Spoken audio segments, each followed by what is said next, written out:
Welcome to AI Bias in Employment Decisions, How to Spot, Assess, and Manage Algorithmic Discrimination Claims. I'm Mikan Shelton. I'm a mediator with ADR Services, and I'm Programs Chair of the Beverly Hills Bar Association's Employment Law Section. And I am delighted to introduce our speakers today, Paul White, Gurkan Ay, and Kacey Riccomini. Dr. Gurkan Ay is a director in Resolution Economics Washington, D.C. office, where he specializes in economic and statistical analysis of employment discrimination class actions, pay equity audits, housing discrimination cases, and financial fraud investigations, with expertise in AI governance and adverse impact analyses of automated decision tools. He brings deep experience in complex data analytics across healthcare, fintech, and telecommunications, and has previously advised clients in retail, manufacturing, and public administration on class action certification, settlement negotiations, and damage calculations, as well as state tax apportionment and labor force modeling. Dr. Paul White is a partner at Resolution Economics, and he brings extensive expertise in labor economics and statistical methods to employment discrimination matters, including compensation, hiring, promotion, and termination cases across the EEOC investigations, OFCCP compliance, AI bias audits, FLSA wage and hour disputes, and economic damages in single plaintiff, multi-plaintiff, and class action contexts. Dr. White also conducts analyses spanning mutual fund trading practices, asbestos exposure, and prescription drug pricing. And he has served as an adjunct faculty member at Florida State University's graduate school. Dr. White has published in the Journal of Forensic Economics and the Journal of Applied Business Research, while often presenting to legal, human resources, and economics audiences. All right, and Kacey Riccomini is a partner in Thompson Coburn's LA office, focusing in the area of employment litigation. Kacey leads complex litigation that is practical and consistent with her clients' business goals and strategic objectives. She represents clients in state, federal, and appellate courts, as well as before various dispute resolution agencies. Kacey has prevailed in state and federal courts at all stages of litigation, including trial, and she has successfully arbitrated and mediated numerous cases before the AAA and other dispute resolution agencies. We are so lucky to have Kacey, Dr. White, and Dr. Ay presenting for us today, so let's get started. Over to you.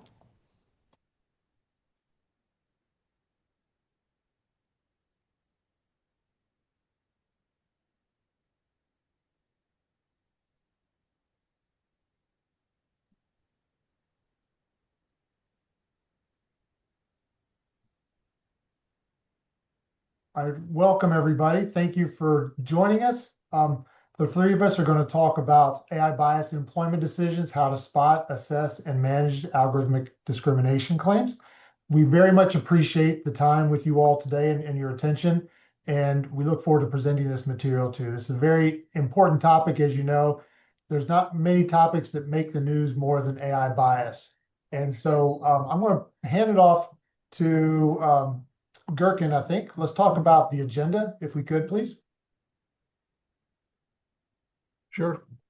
Hey, good morning. We will start our discussion with a few examples of the AI bias tools that we have seen in the workplace. And then we will talk about the legal considerations associated with each of them. And then once we have a good understanding of the issues, challenges, and data related to these AI tools, we are going to dive into statistical assessment of AI bias audits. And then we are going to conclude with useful takeaways. So let's dive right in. I will start with one of the projects that we have done a few years back. It is about the driver monitoring systems. The most cars now have cameras, sensors to monitor whether the driver is distracted or tired. Probably your car has these features as well. Companies are using similar technology to monitor employees who drive as part of their job. In this particular project, which was part of a legal complaint actually, the employer used a driver monitoring system that tracked drivers and flagged things like alertness, distraction, and fatigue. But that AI-based driver monitoring system was only one part of the process. Those flags were then fed into a broader performance evaluation system, along with other metrics such as speeding, traffic violations, and whether the driver followed the planned route, for example. Gurkan, if I can interrupt you just for a second, let's move to the next slide, please. Yes. So here, this is a brief description of that driver monitoring system that I'm talking about. The key point here is drivers' performance ratings relied on this information that coming out of the monitoring system along with other traditional performance metrics. As a result, the AI tools outcomes impacted employment decisions, including pay raises, promotions, discipline, and terminations. So the AI system not only worked as a safety tool, but also was affecting employment outcomes. So what was the bias claim? The concern here was whether the driver monitoring system produced systematically different results for drivers with darker skin tones compared to other drivers. This is a common concern with tools that rely on video, images, facial analysis, or other visual data. Even if the tool is not designed to consider race or skin color, the way it processes visual information can still create unequal outcomes. To analyze whether this was really the case, we brought several types of data together. We needed job history data, including hiring dates, termination dates, job start and end dates, employment status, all you can imagine. Of course, demographic information. We used payroll data, including the wage rates and pay history, and we received the driver monitoring system data, including shift times, whether alertness, distraction, or fatigue flags were triggered, and the scores the system generated based on these flags. From the analysis perspective in this particular project, my main takeaway was the audit is not just about the algorithm or not about this driver monitoring system. We had to understand how the AI output entered to the performance system and how the performance system affected employment decisions and whether those outcomes differ meaningfully across demographic groups. Kacey, when you hear these details, I'm sure the alarm bells went off about the many legal issues that may come up here. Of course. So, yeah, I'd like to actually dive in next to the legal considerations that employers should keep in mind when using these kind of tools. There are, of course, potential impacts on protected classes with these types of AI systems or other tools. For example, it is possible that the driver monitoring system could impact employees with physical, neurological, or mental health conditions, or rate persons from different racial or ethnic demographics differently, potentially running afoul of Title VII, the ADEA, FEHA, and other laws. This really emphasizes the importance of testing systems prior to and after their deployment. Additionally, employers should be prepared to engage in the interactive process and grant reasonable accommodations to employees. Employers should be particularly sensitive to how the AI system is used and whether it impacts conditions of employment, performance reviews, raises, discipline, etc. Also, the California Civil Rights Council has implemented some regulations effective October 1, 2025, designed to address how employers use AI tools and prevent discrimination against employees. These regulations prohibit discrimination based on any protected class or proxy for a protected class, which could include zip codes for previously redlined neighborhoods, for example. Additionally, the regulations impose significant record-keeping requirements for employers using AI tools, 4 years from the later of the creation of the record or personnel action, and through all legal proceedings, including appeals. The records impacted include applications, personnel files, selection criteria, AI system data, and other records related to employment practices or benefits. Notably, the California Consumer Privacy Act and the California Privacy Rights Act apply to employers and requires, among other things, that employers protect employee information, provide privacy notices at or before the point of data collection, allow employees to access, correct, or delete their personal information, and opt out of having it sold or shared to the extent, except to the extent necessary for legal compliance. The CCPA also has automated decision-making technology and AI regulations that employers should keep in mind,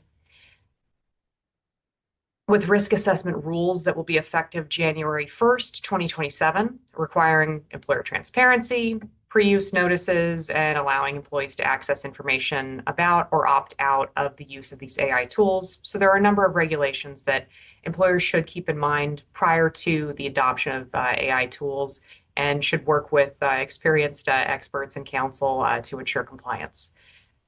I think Gurkan and Paul, you may have some more examples that we should go over. Right. So this is a very common use of AI in the workplace, actually. It's the AI is used for customer call sentiment analyses. You're all familiar with customer satisfaction surveys. You call an airline, a utility company, or a bank, and at the end of that conversation, they ask you to stay on the line to complete a short survey about your experience about the call. Until about 4 or 5 years ago, that was one of the main ways companies evaluated customer representatives. The problem was that it was not always very efficient or precise, this approach. The survey was not necessarily tied to the actual content of a particular conversation. In many systems, the survey result could not be linked back to a specific call with a specific representative. So to deal with these challenges, the new technology is now in place using AI. Each call is recorded, transcribed, and analyzed by an AI-based tool. The tool evaluates the content of the conversation and classifies the call as positive, negative, or neutral.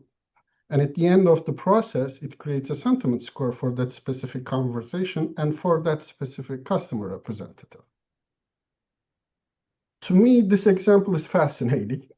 I saw 2 clients use the same tool, but in very different ways. For one client, the sentiment score was used as an input to another algorithm that calculated incentive pay or bonuses for each paycheck. So the risk questions were directly tied to compensation. For the other client, the sentiment score was used more indirectly. It fed into annual performance rating system. And those ratings were then used in employment decisions like pay raises, promotions, and disciplines. So this difference matters. The same tool can create very different risk concerns depending on how the employer uses the output. So in these customer call sentiment analyses, what was the bias concern? What is the risk here? Some customer representatives claim that the tool was trained on white females' voice and therefore discriminated against customer representatives of other gender or races. So to answer this question, whether the AI tool produced systematically different sentiment scores across race and gender groups, we gathered the job history data, payroll data, call level data, and the sentiment scores for every single call. We wanted to know who handled each call, when it happened, how long it lasted, what score was assigned, and whether score affected pay, ratings, or other employment decisions. So my takeaway from this example was that an audit has to look beyond what the tool is called or how the vendor describes it. The real question is how the employer uses the tool and its outputs in actual employment decisions. You have to follow the output into actual employment process and ask what decisions the score influenced and whether those decisions differed meaningfully across demographic groups. Kacey, back to you. Thank you. So there are, of course, additional legal considerations that come up with these types of tools. At the federal level, there's not really any comprehensive legislation that addresses AI in employment, but there are pre-existing frameworks, of course, such as Title VII, the ADA, and other laws. We've touched upon those as well as certain California laws. And depending on how the system is used, it can impact persons with disabilities, different racial or ethnic groups, different genders, etc. And it also depends how the tool is trained, with what speakers, dialects, tones, etc. But it's important to be mindful of the fact that California is not the only state that has AI regulations for employers. There are other states that do as well, and they're rapidly developing at this point. Across different jurisdictions, they're not uniform, and so for employers with operations in multiple states, it's important to keep in mind that there may not be a one-size-fits-all approach. And as a brief overview here, the Colorado AI Act protects workers from algorithmic discrimination where AI is used in employment decisions, and it requires that employers use reasonable care to prevent it. There's also the Illinois AI Video Interview Act, which requires notice and consent. Illinois also has a bias in hiring law, which makes it a civil rights violation to use AI in employment decisions that discriminate against protected classes. Maryland has a facial recognition law, which prohibits employers from using facial recognition software to create facial templates during interviews without consent. New York City has a local law 144, and it requires bias audits a year prior to AI implementation notice and to make the results of the audit publicly available. Texas has a Responsible AI Governance Act. It prohibits employers from deploying AI systems with the intent to discriminate. Although disparate impact alone in Texas is not sufficient to demonstrate intent, and there's no private right of action. So there is a wide variance between how these states are approaching AI in employment, and it's important to be mindful of those differences. Gurkan, back to you. Thank you. So this is my last example, and it's going to serve as a basis for Paul's more in-depth statistical analysis. So this was about an applicant assessment tool. It's the automated version of the traditional pen and paper skill or aptitude tests. Actually, this type of use is one of the earliest use of AI in employment decisions. Historically, employers used written tests to measure problem-solving skills, cognitive ability, or other job-related capabilities. Now, those assessments may be delivered through an online platform or game-based assessment tool. In this particular project, an applicant for a retail sales position goes through a series of computerized assessments and games that are designed to measure the applicant's problem-solving skills and cognitive abilities. The tool generates scores for each assessment area and then creates a composite score. Then the tool places applicants into categories based on that composite score. For example, applicants may be grouped into 3 categories: above, middle, below. Then the hiring manager see that category, not necessarily the score, but just the category, along with the applicant's resume, scheduling preferences, or any other application information coming from the applicant tracking system. Like in any other skill assessment procedure, the bias concern here was whether the tool produced different scores, systematically different scores, or categories across race and gender groups. In other words, are certain groups more likely to be placed in the lower category or less likely to be placed in the higher category, even before the hiring manager makes the final decision? To analyze that, we use the applicant tracking system data, whatever is available to us, including the applicant information, application dates, education, prior experience. We also received requisition level information: job title, location, open and close dates, and the number of openings per requisition. And the assessment data itself, of course. We looked at the composite score, but we also analyzed the elements of each composite scores and the categories assigned to each candidate. So what was the main point in this project? Even when a tool is measuring something that sounds job-related or like cognitive ability or problem solving, we still have to test how the tool performs across groups and how its scores are actually used in the hiring process as the applicant pools keep changing. Kacey, any legal concerns here? Yes. We always have legal concerns, I suppose. So with applicant assessment tools, they can implicate, of course, a variety of federal and state laws that we previously touched upon.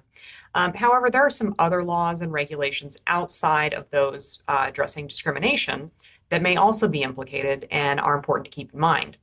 There's been some recent litigation that's involved claims based upon the Fair Credit Reporting Act. In that particular case, the tool was allegedly used in the employment context to collect employee data, including social media and personal history, and then to score individuals. The plaintiff in that case argued that it was creating consumer reports and that there was no consent process or ability to change the data. So AI tools used to scrape information commonly retrieved in background checks may implicate, for example, the FCRA, and it may require disclosures to job applicants or employees or their written consent. Additionally, there is another law to keep in mind when it comes to AI in the employment context, and that is the Transparency in Frontier AI Act, which is California law. It provides certain whistleblower protections to employees at Frontier developers, which are companies developing some of the most advanced AI tools. It prohibits retaliation for reporting when an AI tool poses a catastrophic risk or danger to public health or safety, requires notice of whistleblower rights, requires processes for anonymous reporting internally, and if a whistleblower establishes that their reporting was a contributing factor in any adverse action, the employer has to establish by clear and convincing evidence that the adverse action would have occurred for legitimate, independent reasons. So there are a number of laws, both in California and in other states, that employers should keep in mind prior to and after the rollout of AI tools.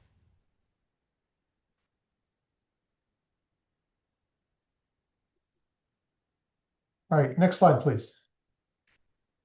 Okay, now we're going to talk about a statistical assessment of AI bias. We're going to go through an example of an analysis for a particular employer and just walk through the various steps that are needed, talk about the teams that are involved, et cetera. And the agenda for this section, we're going to start off with an overview of the impact ratio analysis, which for those of you who haven't heard it about that, it's a common initial look at statistical evidence of adverse impact. However, the impact ratio analysis doesn't tell the whole story. There's almost always a need to dig further to see whether or not there's really statistical evidence of bias. And so we'll go through other statistical approaches that are necessary. But we'll start off with the impact ratio analysis. And what brought that to the forefront was the New York City Law 144. And if we could go to the next slide, please. All right. Although most of, if not all of you are in California, from a statistical standpoint, the New York City law matters because the impact ratio required by New York City is the initial foundation for the analysis for other jurisdictions. And as we will discuss, it's not necessarily the final or the best analysis to use, but it does serve as a red flag prima facie look as to whether or not there may be a problem. Kacey, do you want to add anything about New York City local labor law? Sure. So for as an overview, the New York City local law requires that employers undergo bias audits within 1 year prior to the implementation of AI decision tools in the employment context. The independent bias audit must assess the tool's disparate impact on protected categories of employees. Additionally, a summary of the results from the bias audit must be made publicly available on the employer's website. Paul and Gurkan, back to you. All right. Next slide, please. Okay, what's required by the New York City law? A bias audit needs to be done by an independent auditor, and that means it cannot be done in-house by employees of the employer. At a minimum, it requires calculating this impact ratio, which I'll talk about in more detail later, by gender, by race, ethnicity, and then also the interaction of gender and race ethnicity. So white females, white males, African-American females, African-American males, etc. What's interesting about the New York City law is that there are no specific actions that are dictated based on the results of the bias audit. Also, there's no guidance on what is a good or bad result. So you could have an impact ratio that by most standards might look really bad, but there's nothing in the New York City law that says whether that's a bad or a good result. And we'll talk about how that particular feature is interpreted in practice.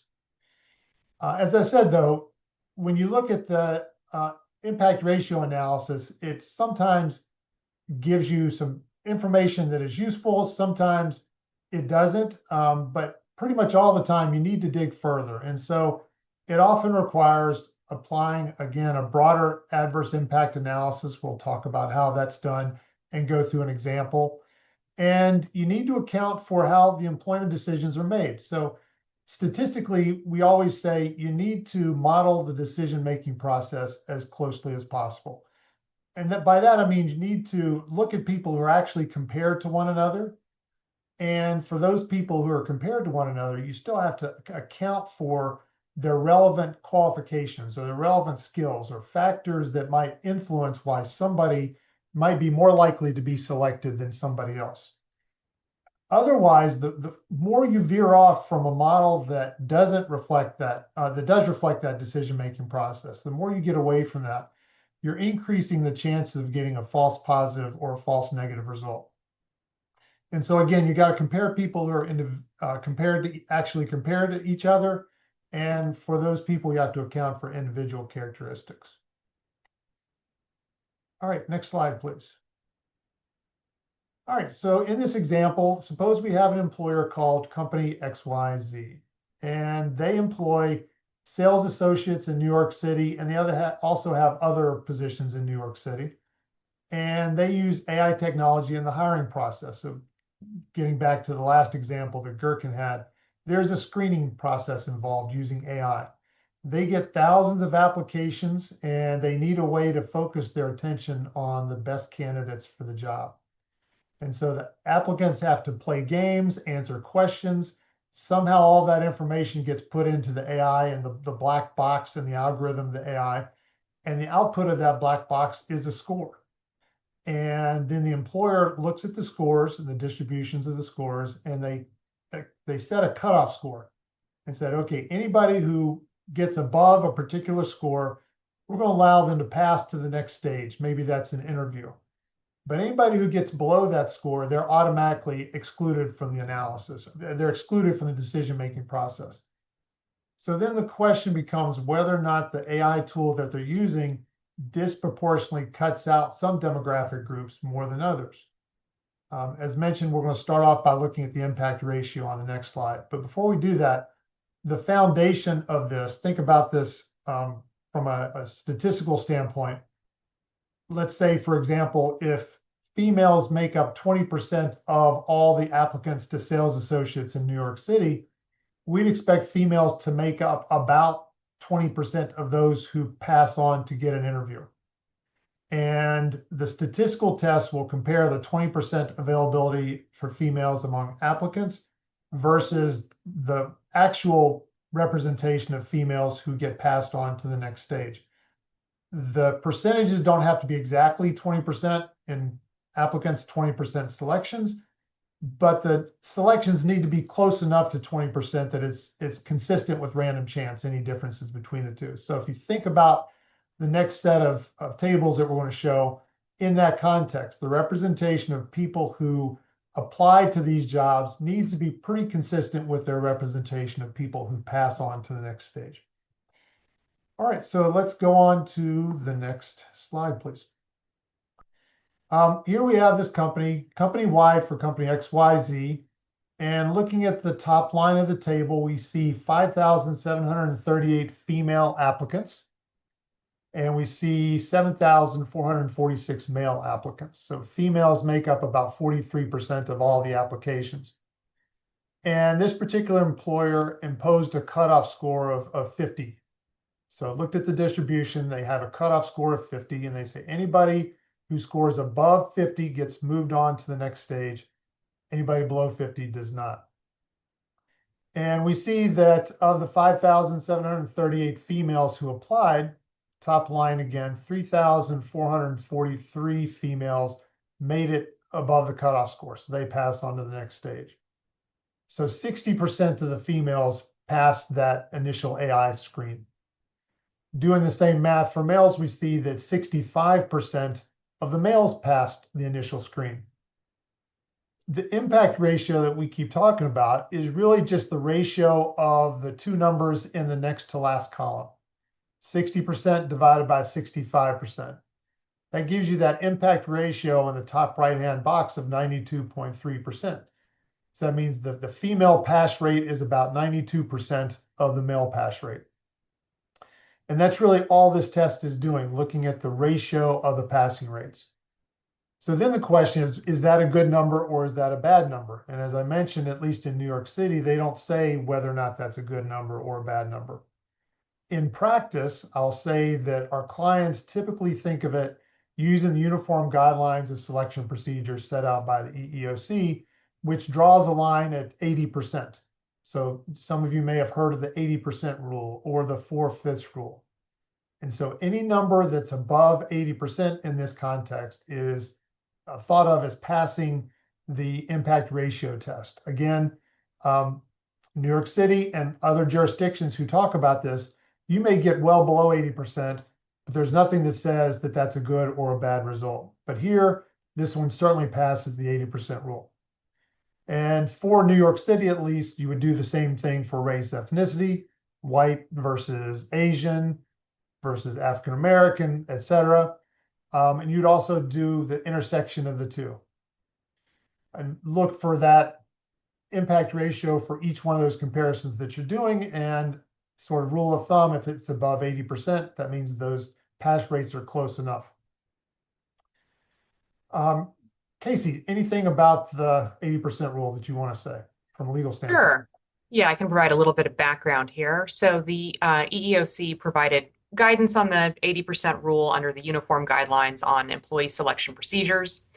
They apply to private and public employers, labor organizations, employment agencies, apprenticeship committees, licensing and certification boards, contractors and subcontractors who are covered by the Equal Opportunity Laws, Title VII of the Civil Rights Act, among other laws.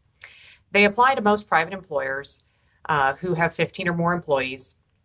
The guidelines apply to selection procedures used to make employment decisions. So that would be hiring, retention, promotion, transfer, demotion, dismissal, referral.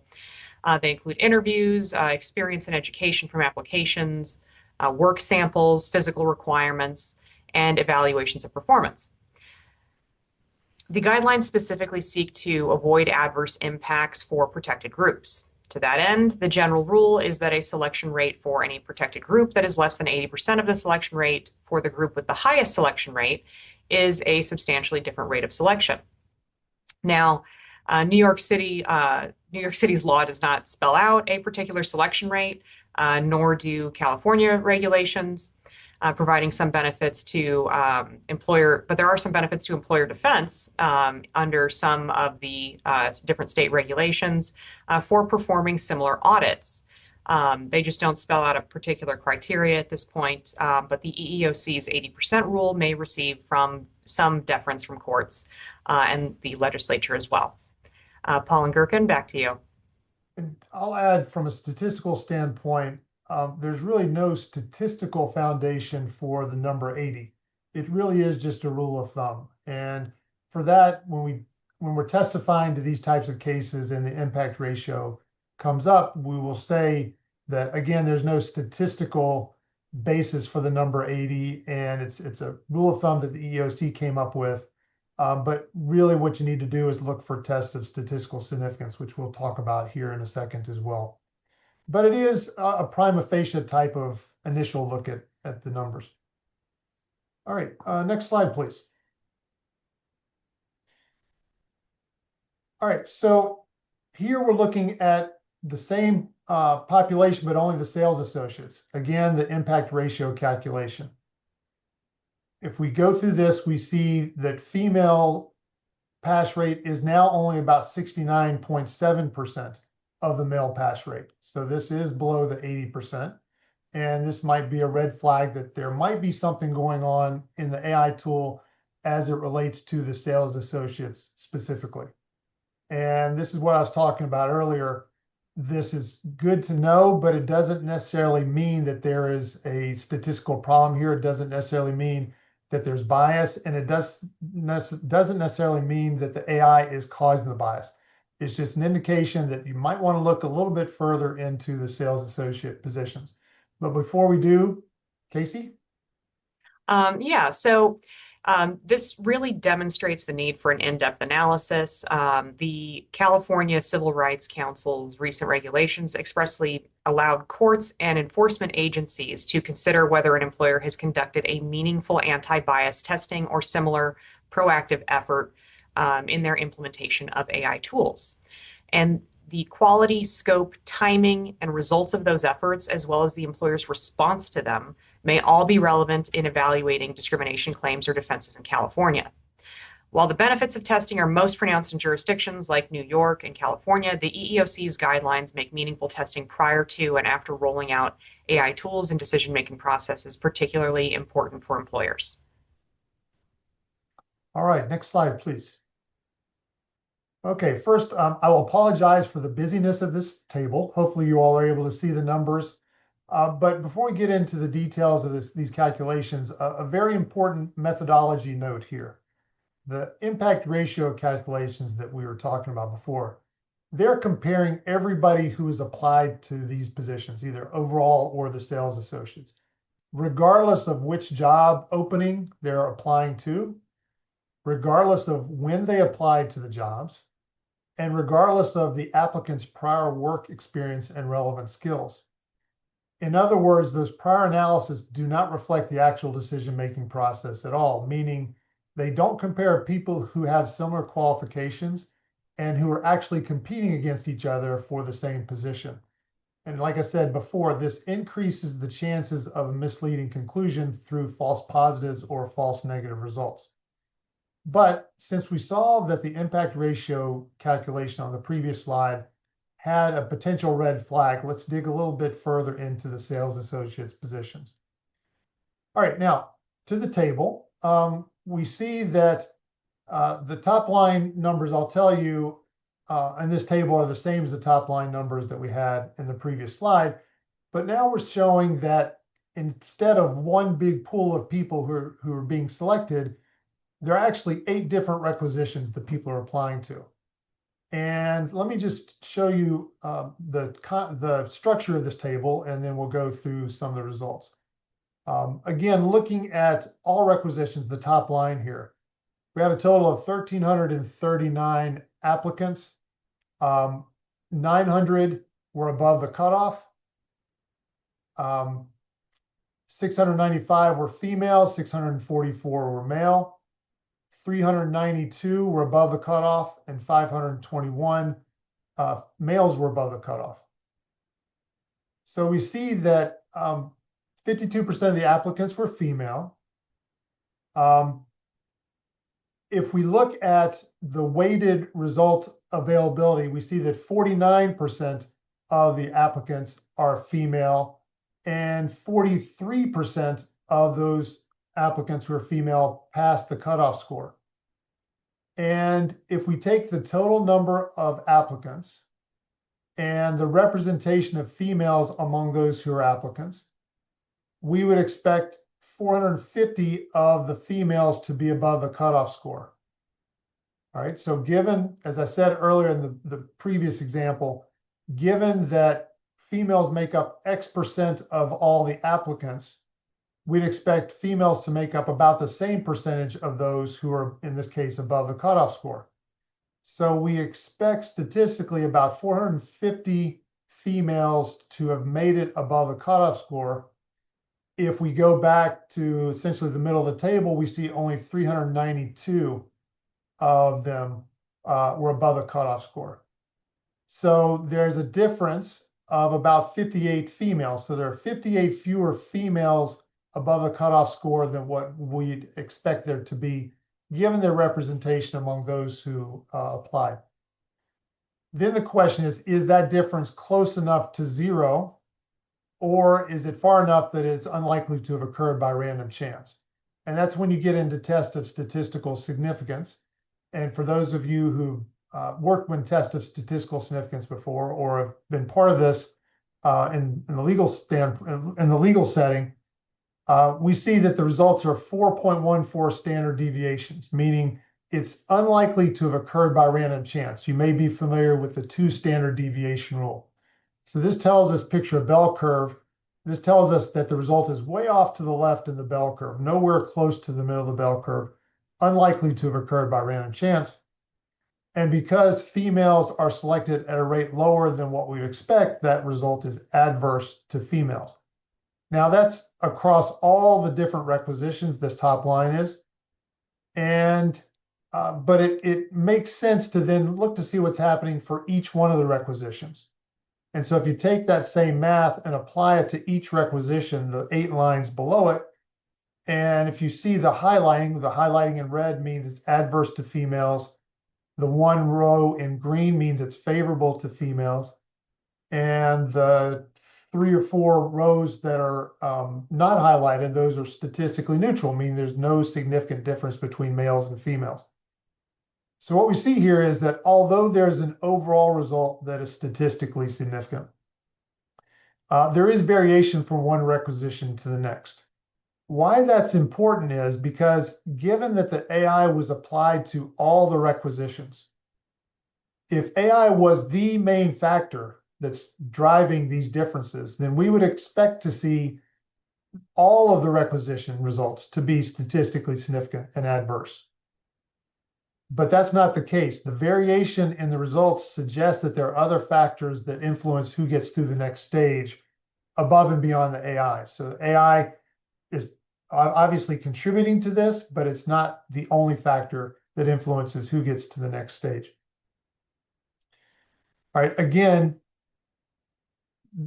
this analysis, it compares people who are actually applying to the same position. So it compares people who are competing against each other. But even this analysis still assumes that everybody who's applying to the same requisition is equally likely to be selected, equally likely to pass. And we know in reality that's not the case. There are some people who are more qualified for a position than others. So let's go then to the next slide. As I said, the previous analysis had the benefit of grouping people who apply to the same position, but it also has a shortcoming. It doesn't distinguish between individuals with different qualifications. For that reason, we use what's called a regression analysis. In this case, it's called a logistic regression analysis. And it is a statistical tool that allows us to account for multiple factors at the same time. In this case, if you look at the footnote under control variables, we're saying, okay, is there a difference between the male selection rate and the female selection rate once we consider their years of sales experience, their education, whether they work for a direct competitor, and in this case, we want to consider their gender as well. So we're saying, okay, the way we're going to define people who are similarly situated are people who are applying to the same requisition, but they all also have similar years of experience, similar education, and similar status as to whether or not they work for direct competitors. So this is a statistical way of modeling the decision-making process more closely than just the pools models we were talking about before. The output of a logistic regression is a little bit different. So we have the female applicants and the male applicants, of course. In the middle column, it's called the odds ratio. And the odds ratio is the odds of a female being selected divided by the odds of a male being selected who is similarly situated, meaning have the same characteristics that we're controlling for. If that number was 1.0 in the odds ratio, that means that females and males have the exact same odds of being selected. But we see that it's not always 1.0, it's sometimes a little bit higher, sometimes a little bit lower. So an odds ratio of 0.92, which we see in the top line, means the odds of a female being selected are about 92% of the odds of a male being selected. And like the earlier test we were talking about, we want to then see if that difference, if that odds ratio is statistically different from the 1.0 we'd like it to be. And you can see now, top line across all the requisitions, there is no statistically significant difference once we're controlling for these other factors. The odds ratio is 92%, meaning the odds of females getting selected, 92% the odds of males getting selected. And if you go down the rest of the rows, you see that most of them are statistically neutral, but there are a couple that are still adverse to females. And those are the ones that might still need some further investigation, or it could be that there genuinely is a problem as it relates to the AI for those requisitions. But it still raises the question, if AI was the factor that was driving all this, then we wouldn't expect to see this variation from one requisition to the next. And certainly we see most of them are statistically neutral anyway. So the key takeaways from the statistical analysis that we've been talking about is this phase one impact ratio indicates that there may be a problem, but it didn't account for people applying for certain requisitions, and it didn't account for the qualifications. The phase two pools analysis that we talked about, that also agreed that there might be a problem overall, but there's still some requisitions that didn't show an issue, which indicates that other factors matter. And while it compared people who are competing against each other, it didn't account for their qualifications. It assumed everyone was equally likely to pass on to the next stage. So that takes us to the phase three regression analysis, which again, for those of you who've worked in discrimination cases before, it almost ends up with a regression analysis in one form or another, because that is the statistical tool of choice that allows us to compare people who are similarly situated. In this case, the regression analysis compares people who are applying at the same time and accounts for the factors that influence the decision-making process, meaning their qualifications. Here we say there's not a problem overall, and only two of the requisitions suggest that there might be an issue. And like we do in our other discrimination matters, it's not until we feel comfortable that we've modeled the actual decision-making process and before you know whether or not you really have an issue. So I know that's a lot and a lot of tables, but I appreciate your attention to this. And so now I'll hand it back over to Kacey. All right. We'll next go through some practical takeaways for litigators as well as employment attorneys, and that includes people providing counseling at various stages. So the key takeaways here, if we can go to the next slide. So really the key is that an ounce of prevention is worth a pound of harm. Consulting with experts and employment counsel prior to and after implementing AI tools helps to mitigate the risk of claims based on discriminatory application or other alleged regulatory violations. Having policies and procedures in place controlling how the AI tool is used is also key. There should also be additional policies and procedures addressing how the employer and its employees use AI tools.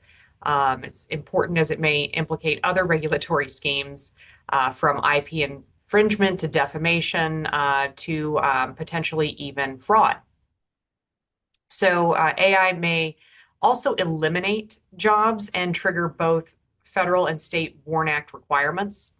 And there is pending legislation that would apply to jobs eliminated due to AI. In fact, there's a whole host of pending legislation across a variety of states that pertain to AI in the employment context. California has several that are working their way through the legislature right now. And those potential or likely probable laws at some point will limit workplace surveillance tools, including those powered by AI, require notice to employees where AI assisted in making employment-related decisions, etc. In terms of best practices, employers should do due diligence on third-party AI vendors. That would include things like the audit history of the AI tool, factors and traits measured by the AI tool, disability accommodation and accessibility options, biometric privacy implications, and a variety of other issues. Developing a comprehensive governance plan is also important. Additionally, establishing a system for monitoring outcomes of the AI tool is key. Employers should review contracts with AI vendors as well, especially with their counsel. Employers should test the AI tool before and after its implementation, have policies for authorized and unauthorized employee use of AI tools, and have clear rules for the employee's use of generative AI, especially, require human review and validation, and the use of independent judgment in employment decisions. There are also some things not to do. And one of those things is to assume that the removal of AI guidance for employers from agency websites under the current administration indicates that there is less of a risk of liability. The reverse is actually true. Title VII and various other laws still apply, and guidance from federal agencies tends to be helpful to employers in determining where that line is. So this really emphasizes the importance of working with really informed experts and counsel prior to the implementation of AI tools, as well as after at various points. Another thing that employers should hopefully avoid and work with their counsel on is assuming that the AI vendor will be liable for any legal violations that the AI allegedly causes. While some jurisdictions have independent liability for AI companies, employers are still held responsible largely for the tools that they use, and in some states like California, they're pretty explicit about it. We can go to the next slide. Gurkan, back to you. So we would like to give you a reference, a good report that we put together a few years back. Given that the regulatory environment changed a lot since then and the technology changed so much, I was thinking recently whether our report from 3-4 years back is still relevant. And then I thought, well, back then we didn't know much about the technology, and there was not much guidance from the federal government or from the states.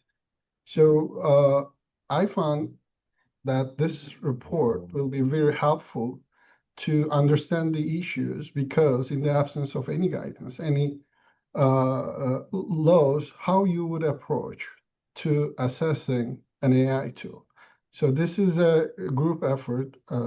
There were attorneys from plaintiff's bar, there were attorneys from the management side, there were economists, labor economists, IO psychologists, civil rights advocates, all came together and put together this report. And I think this will be a good reference for everyone who wants to start understanding the main issues and the data and the main laws that might impact the use of AI in employment decisions.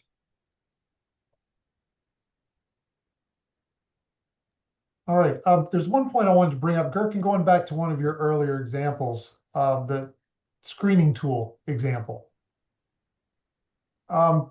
What did you find with respect to the statistical analysis? Let's say there was signs of an adverse impact in that screening tool.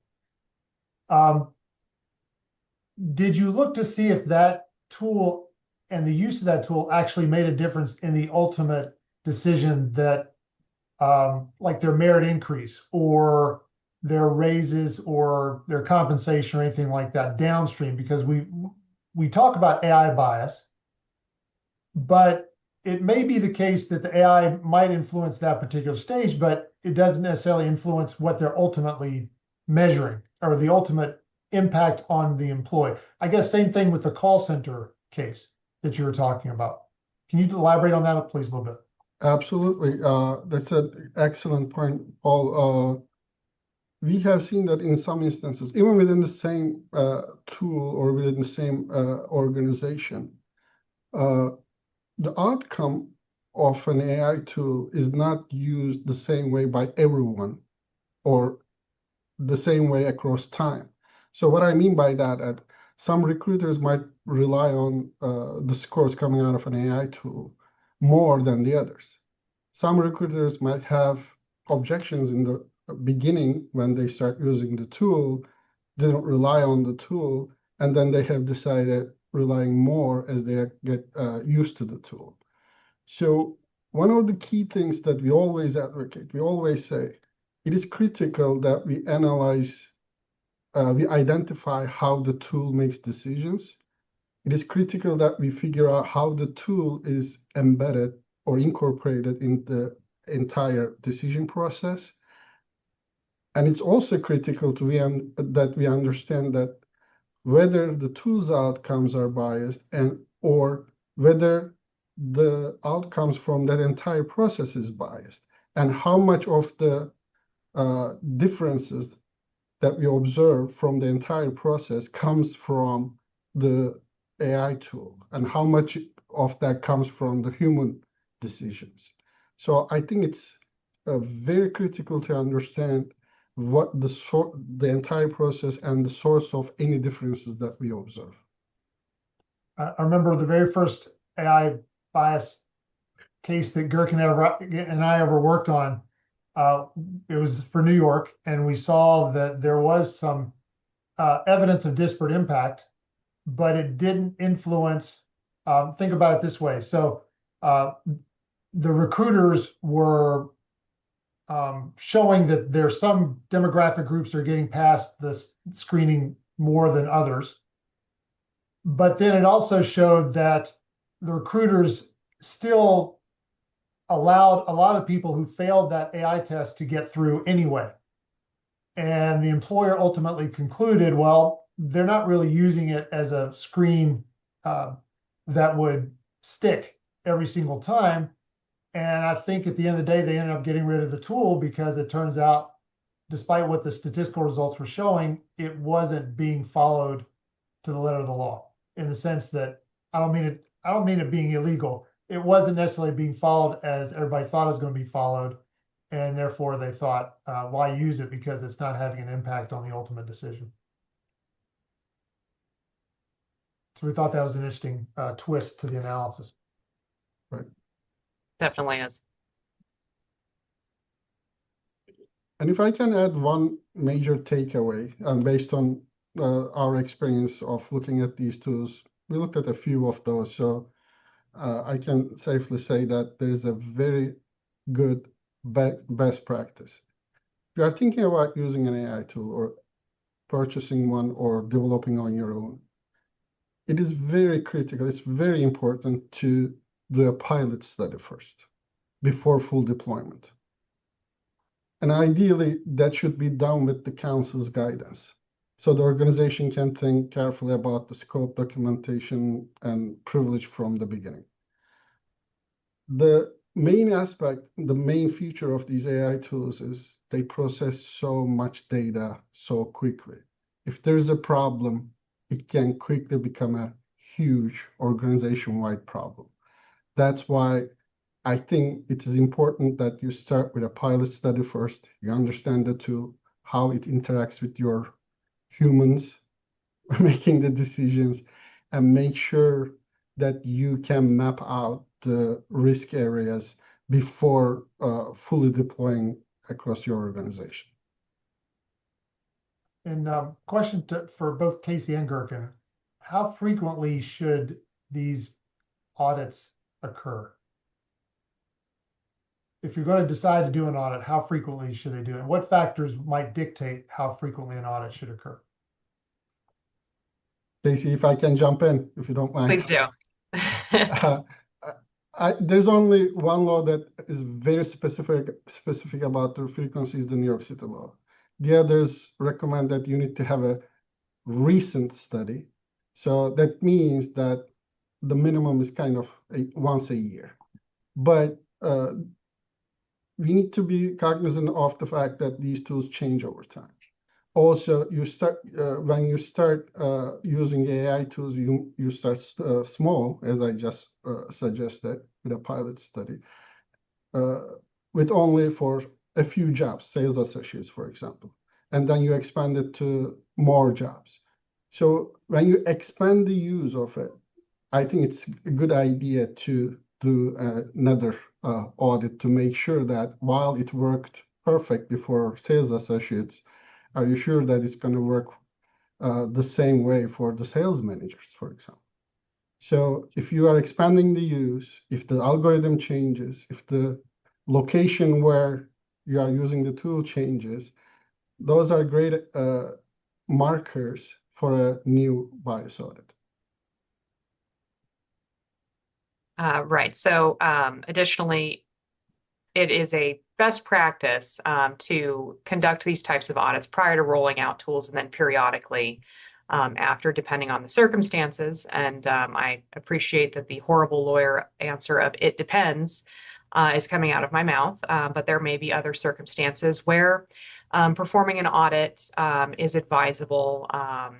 If there is a concern that pops up, it may result in an analysis of whether a further audit may be necessary. So it really depends on the circumstances at hand. And I believe we're at time now, but we can take some questions from the audience if anyone wants to pop that into the Q&A widget. We can take some questions here as well. I have one here that has asked for the reference to formerly redlined zip codes. So there are a couple of laws that reference protected classes and proxies for protected classes. Some of those explicitly reference zip codes, which may implicate formerly redlined districts. And that includes amendments to the Illinois Human Rights Act, as well as the California Civil Rights Department's recent October 2025 regulations. When we talk about zip codes, that brings up another increasingly relevant topic, which is tools that use data for which we don't know the demographics of the people who the tools are applying to. And sometimes there's the need to proxy what their demographics are based upon the other information we have for them. And Gurkan, I'll hand it over to you. Is there anything you'd like to say about the process for imputing race or gender or anything else based upon these other factors? For imputing race or gender, let's start with gender real quick.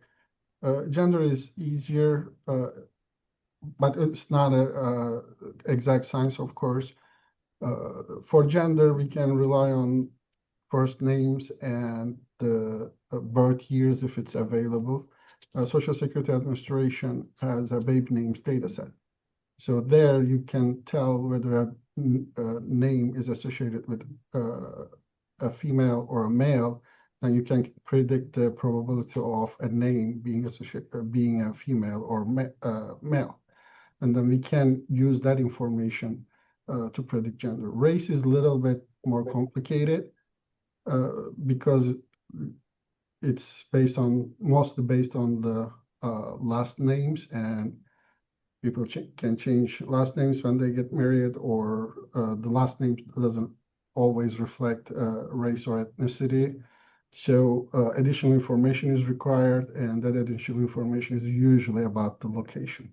And then Kacey just pointed out that the risks about using location in any context. So there are algorithms that are used, and some of them are part of the analyses for the losses in the past. So we can use one of those algorithms, but the key there is we always want to test whether our approach, our algorithm predicting race or gender has an impact on the final outcome. So we always test the sensitivity of our methodology, so to speak. And this is an issue that's becoming more and more prevalent, even above and beyond the context of AI. When we see data for applications for employers, it's increasingly the case that they're not disclosing their gender or their race. And so they're still having to do, of course, employers are still under Title VII and other obligations, but they're getting less of that information voluntarily from the people who apply. So it's becoming more of an issue. Also, I would like to share that there is a tendency not to collect race or gender. So if you close your eyes, it's the problem is not there. But if there are issues with a tool, if you don't have race or gender information or any other demographic information, you may never be able to figure that out until it's too late. So wherever it's legally permitted, I think it is a good idea to keep collecting that data. All right, so we're now 5 minutes past, and I do want to be respectful of everyone's time. If we could go to the last slide, I want to make sure that if anyone does have any questions that come up later or that we were unable to answer here today, our information is included here on the last slide. Thank you so much for joining us and spending your time here with us today. We've really appreciated the opportunity, and have a great day.